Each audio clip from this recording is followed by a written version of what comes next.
Hi, I'm Lisa from the UC VAWLT, and today we're going to talk about parallelism. And this is how we're going to keep lists in a similar or parallel format.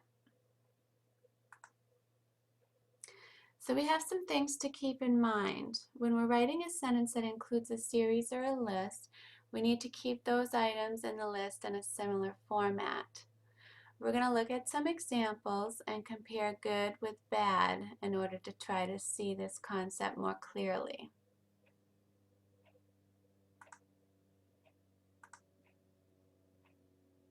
So here's our first example. Writing a good paper includes listing things correctly, state your thesis, and should have checked for errors. So you can see this is an example done poorly because listing, state, and should have checked are not in the same format.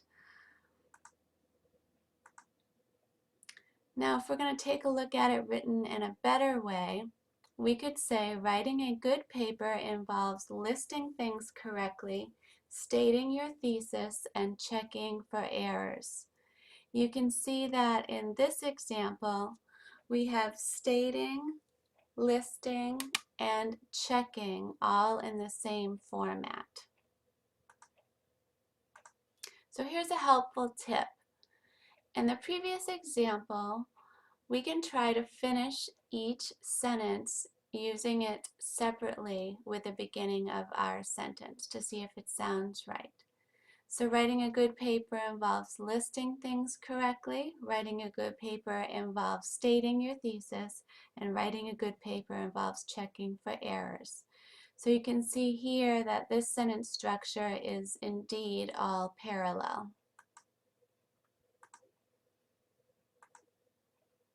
And then if we do the same thing with the bad sentence, we would have writing a good paper involves listing things correctly, which doesn't sound too bad. Writing a good paper involves state your thesis, which is not correct. And writing a good paper involves should have checked. The second two sentences don't really make sense. They don't sound right.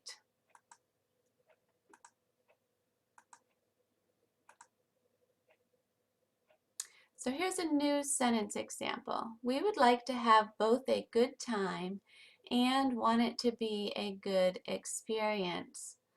So at first sound, it doesn't seem too bad.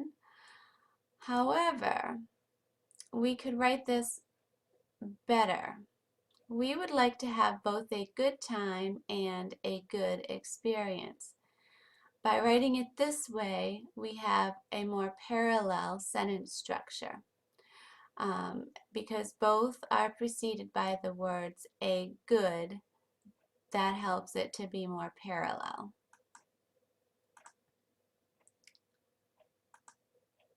So again, if we pull them out separately, we would like to have a good time. We would like to have a good experience. Both of those sound good, they make sense, and they would keep our sentence parallel. And then with the bad sentence, this is what it sounds like. We would like to have a good time, which is okay. We would like to want it to be a good experience.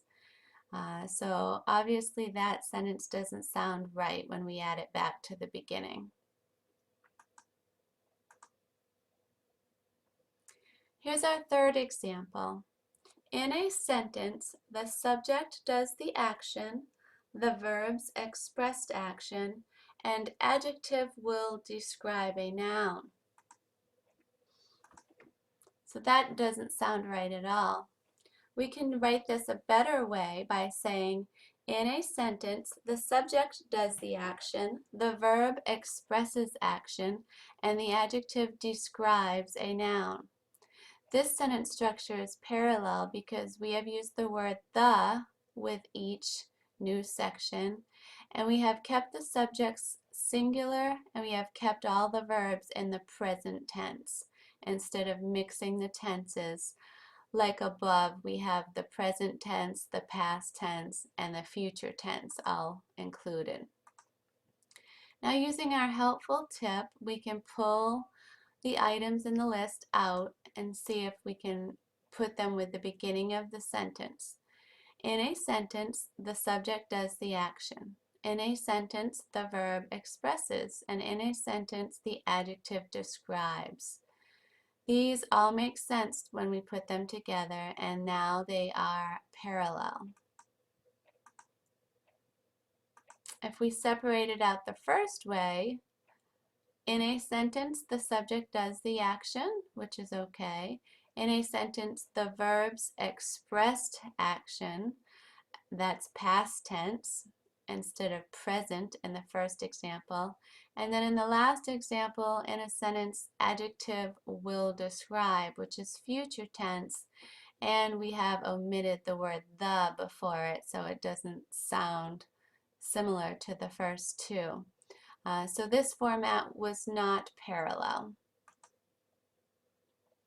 Hopefully this makes more sense now.